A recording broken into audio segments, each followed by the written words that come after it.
salam sejahtera untuk kita semua. Perkenalkan, nama saya Dina Fitra Walia.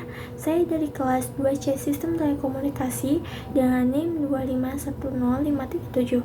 Pada kesempatan kali ini, saya akan mempresentasikan proyek akhir mata kuliah aljabar linear yang berjudul tentang linear algebra and its application.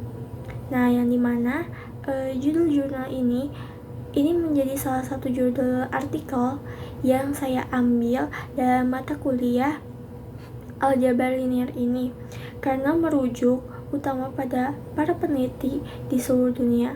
Mari kita mulai presentasinya. Mengapa sih kita penting mempelajari aljabar linear itu? Nah, yang satu yaitu ada fondasi sains and teknologi. Jadi aljabar linear menjadi tulang punggung matematika di hampir semua bidang, fisika maupun itu ekonomi, ilmu komputer, hingga teknik telekomunikasi.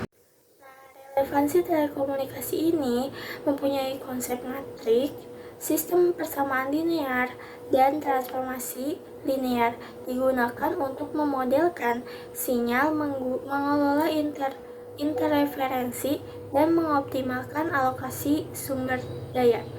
Pada jurnal ini mempublikasikan penelitian terbaru yang mengembangkan teori matriks dan aljabar linear beserta aplikasinya di berbagai cabang ilmu.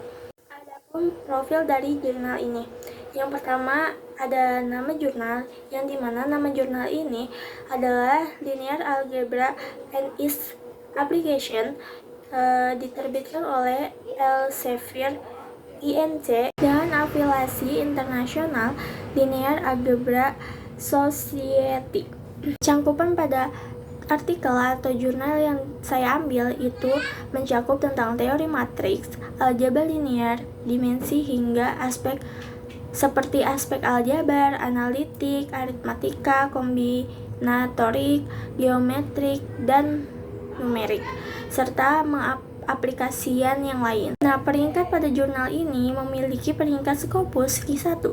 Jurnal ini memiliki reputasi sangat tinggi dan secara konsisten berada di kuartil 1 di berbagai kategori Scopus.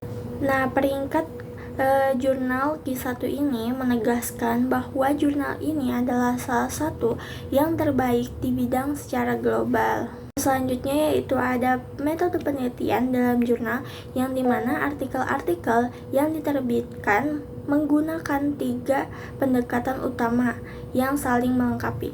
Yang pertama yaitu ada teoritis dan analitik, yang kedua ada numerik dan komputasi, yang ketiga adalah aplikatif. Yang pertama yaitu ada teoritik dan analitik, yang dimana mengembangkan teorema baru, membuktikan sifat-sifat matriks, dan menghasilkan struktur aljabar linear secara mendalam. Yang kedua ada numerik dan komputasi, yang dimana merancang algoritma dan metode komputasi untuk menyelesaikan masalah aljabar linear secara efisien. Yang terakhir yaitu ada aplikatif, yang dimana menerapkan teori matriks untuk memecahkan masalah nyata di bidang fisika, ekonomi, dan teknik.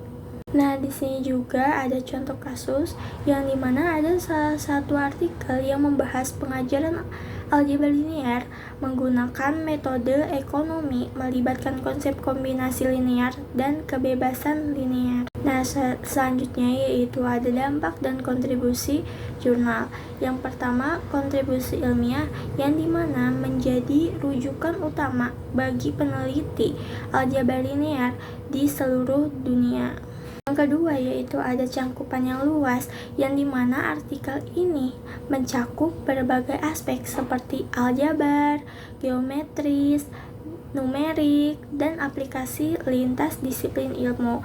Nah, selanjutnya yang ketiga yaitu ada akses terbuka, yang dimana artikel ini dapat diakses secara gratis setelah 48 bulan terbit.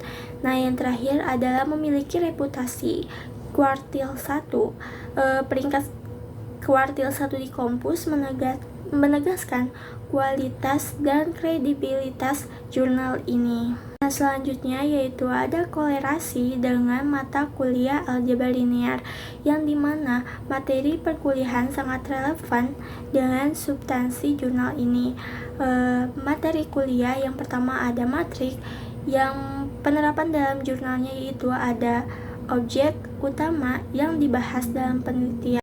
Yang kedua yaitu ada sistem persamaan linear, yang dimana penerapan dalam jurnalnya ini pemodelan masalah ekonomi dan teknik. Yang ketiga yaitu ada determinan dan inverse matrik, yang dimana penerapan dalam jurnalnya ini ada konsep dasar yang sering dikembangkan. Nah, yang keempat yaitu ada ruang vektor dan basis. Penerapan dalam jurnalnya ini sebagai fondasi aljabar dimensi hingga atau ruang vektor. Nah, yang kelima yaitu ada transformasi linear, yang dimana aplikasi dalam jurnal ini mengaplikasikan dan mengolah sinyal komputasi. Nah, yang terakhir yaitu ada nilai agent dan diagonalisasi, yang dimana dalam penerapan dalam jurnal ini menganalisis stabilitas dan optimasi.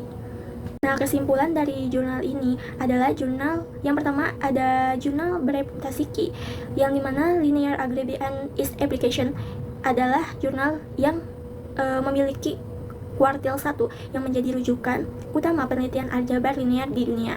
Yang ketiga ini memiliki cakupan penelitian yang luas, yang sudah saya beritahu sebelumnya ya mencakup penelitian dari jalur aspek aljabar, geometri, dan numerik, dan aplikasi lainnya. Nah, yang ketiga yaitu relevansi tinggi dengan perkuliahan, yang dimana materi jurnal berkolerasi kuat dengan topik matriks, sistem persamaan linear, ruang vektor, dan transformasi linear. Serta jurnal ini juga menjadi bukti nyata relevansi konsep aljabar linear yang kita pelajari memiliki peran penting dalam pengembangan ilmu pengetahuan dan teknologi. Jadi, jurnal linear algebra and its application memiliki cakupan yang sangat luas, namun tetap fokus pada satu bidang utama, yaitu dalam bidang teori matrik dan aljabar linear dimensi hingga ataupun itu ruang vektor, yang dimana ini berarti jurnal ini membahas segala sesuatu tentang matriks, mulai dari sifat-sifat aljabarnya, aspek analitik, aritmatika, kombinatorik, hingga pendekatan geometris dan numerik. Jurnal ini istimewa adalah keseimbangan antara teori murni dan aplikasi. Selain artikel yang mengembangkan teori matriks secara fundamental, jurnal ini juga menerbitkan artikel yang memberi aplikasi signifikan dari aljabar linear ke cabang matematika lain dan ke ilmu pengetahuan lainnya. Nah, misalnya penelitian tentang log majorization untuk berbagai jenis mean matriks yang memiliki implikasi dalam fisika matematika dan teori informasi kuantum. Ada juga artikel yang menggunakan teori matriks untuk mempelajari gelombang Helmholtz non-lokal yang relevan dalam perambatan gelombang di media kompleks. Selain itu, jurnal ini tidak hanya berisi tentang penelitian baru. Kadang-kadang jurnal ini juga menerbitkan artikel expository yang berfungsi sebagai pengantar untuk suatu topik bagi peneliti di bidang terkait. Jurnal ini juga secara rutin menerbitkan isu khusus yang berfokus pada tema tertentu yang sedang diminati, untuk menghormati tokoh terkemuka di bidang aljabar linear, atau untuk menampilkan makalah yang direpresentasikan dalam konferensi. Dengan berbagai jenis artikel ini, jurnal ini menjadi pusat pengetahuan yang lengkap bagi siapapun yang tertarik pada aljabar linear, baik dari sisi teori, perhitungan, maupun penerapan di dunia yang nyata. Oke, demikianlah penjelasan presentasi yang sudah saya jelaskan mengenai pembahasan tentang menganalisis sebuah artikel yang berkaitan dengan mata kuliah aljabar linear. Akhir kata dari saya, kurang lebihnya mohon maaf. Wassalamualaikum warahmatullahi wabarakatuh.